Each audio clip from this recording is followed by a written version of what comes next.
YouTube, what is going on?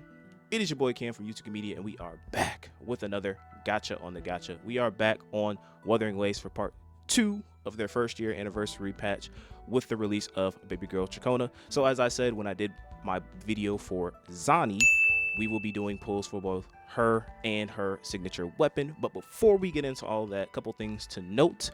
So this Wednesday, I dropped a video because Honkai Star Rail version 3.3 dropped with the release of Hyacinth. So we did pulls for both her Lycone, and also my build for her. So if you clicked on this video because you're interested in Wuthering Waves, but you're also interested in Honkai Star Rail content, be sure to check that video out. I will be sure to link it to the end of this one. And stay tuned this Friday because I will be dropping a Triple Z video because Shield Defense Critical Node Refresh is happening. So we will be taking Hugo and seeing how he performs in that in-game content. So we got a lot of content that's available right now and that's dropping for the future of Gotcha on the Gotcha. So lock in, show some support, show some love by liking the video, commenting, subscribing to the channel if you have not, clicking on that bell icon to stay notified of all future posts that we drop on this channel, and sharing this video across all your Gotcha Degenerate friends.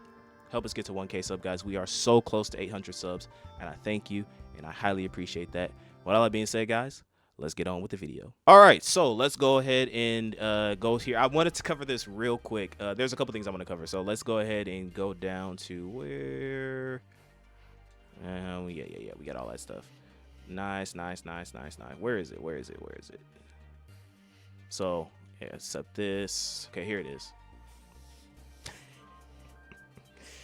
All right, so I'm not gonna lie to you. This is probably the more egregious things that they've ever done. There's a lot of like controversy and stuff that's surrounding the rewards for the first year anniversary for Wuthering Waves. This one I think is one of the more egregious ones because it's just like they basically I can't imagine like as a free-to-play player just every time you go to your events tab to see like what's new or to accept, you know, the login daily bonuses or whatever, and you just see this and you're just like, oh, you can't accept this, especially if you were someone who was interested in pulling for Zani. It's kind of like a slap in the face that they were like, okay, we're gonna give you guys a multi 3 hours before her banner drops. So it's like one of those things that if you're a free-to-play player, hopefully, you know, you were at your 50-50 or you're guaranteed pity, and then you got to make sure you set, you know, a clock to make sure that you log into Wuthering Waves, like a job, log into Wuthering Waves, accept this reward. But it's almost just like a dangling key, like, yeah, hey, yeah, look at that free multi, but you can't accept it yet.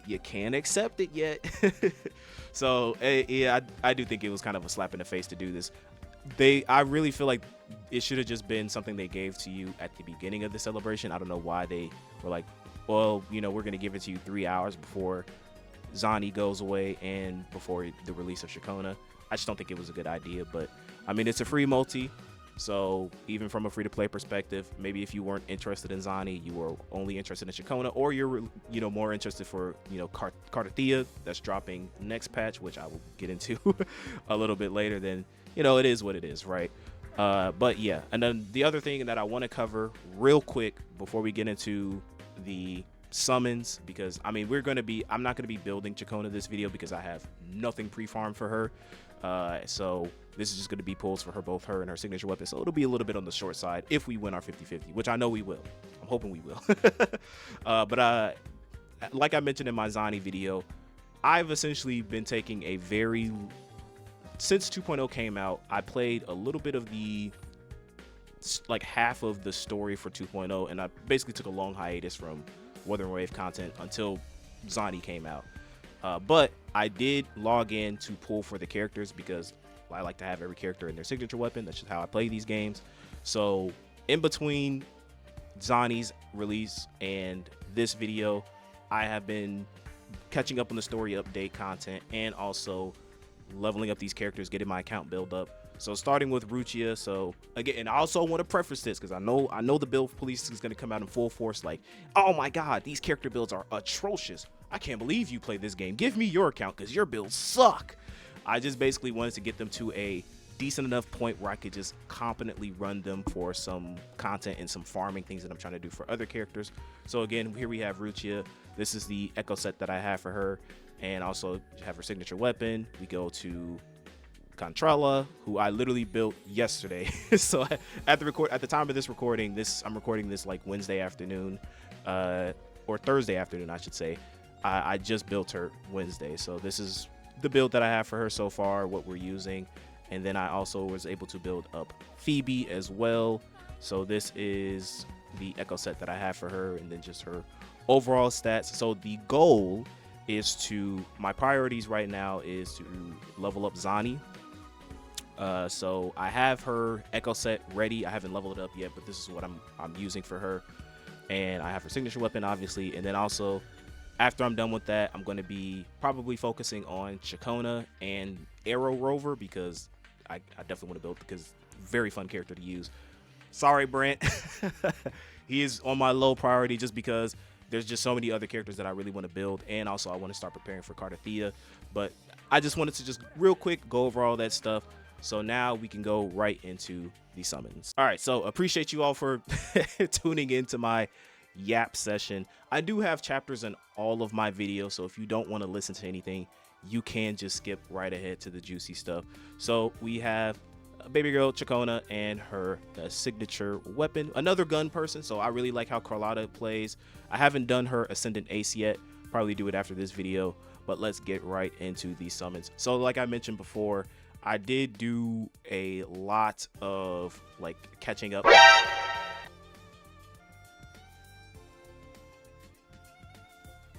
Okay, I don't want to spoil my Zani video, but yeah.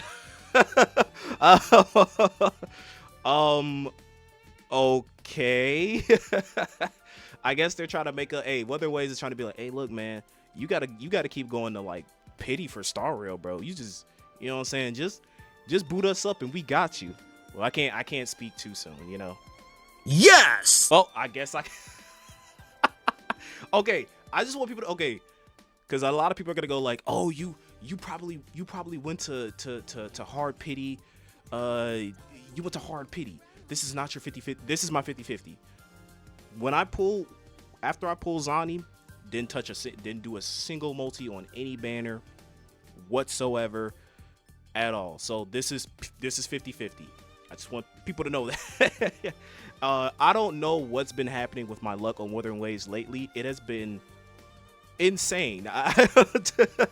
Okay, so this video might be a lot shorter than I anticipated. So let me go ahead and real quick give my thoughts on. So yeah, so I caught up with all the story updates. So the Cardathea story that happened, I want to say, was that when Controla dropped the patch with Controla? I believe so. That was really good. So I don't want to turn this into oh, you're a Korobot or Hoyle Shield video, but I covered my thoughts on how I felt about the 2nd year anniversary story patch for Honkai Star Rail. And like I said, it was like 50-50 of me like enjoying certain aspects of it, and certain aspects I was just turned off. But this story, the Cardathea story, was, oh my god.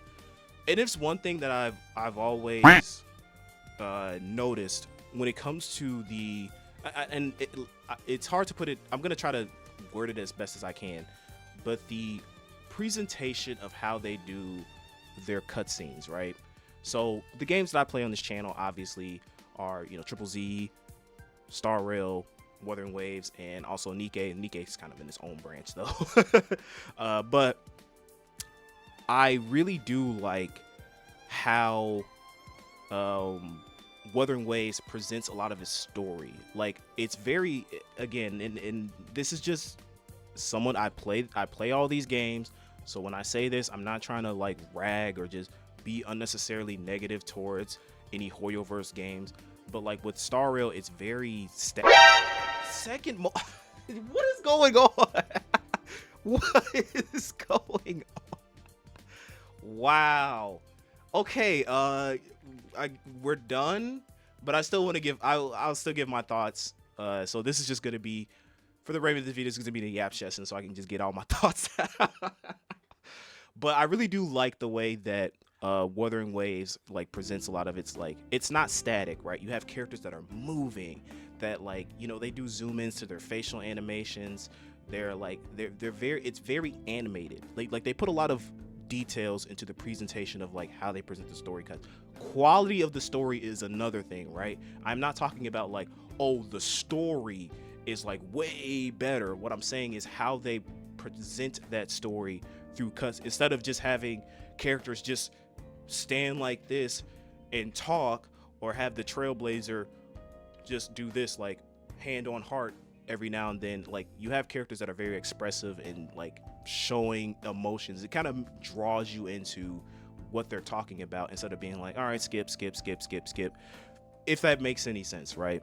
But with the Cardathia story, I mean, all the way through, it was really I mean, that final segment story with you going up against Floridis, I believe, and then you getting the Arrow Rover, oh, that was just chef's kiss.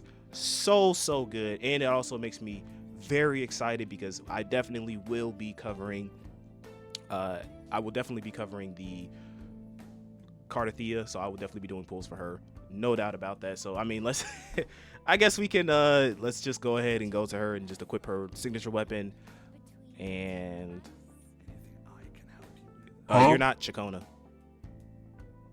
You're not Ciaccona, buddy. All right, let's try this one more time. Are you good to go, Wuthering Waves?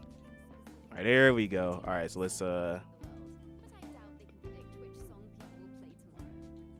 go ahead and we'll go here, and then I will real quick, I'll just equip her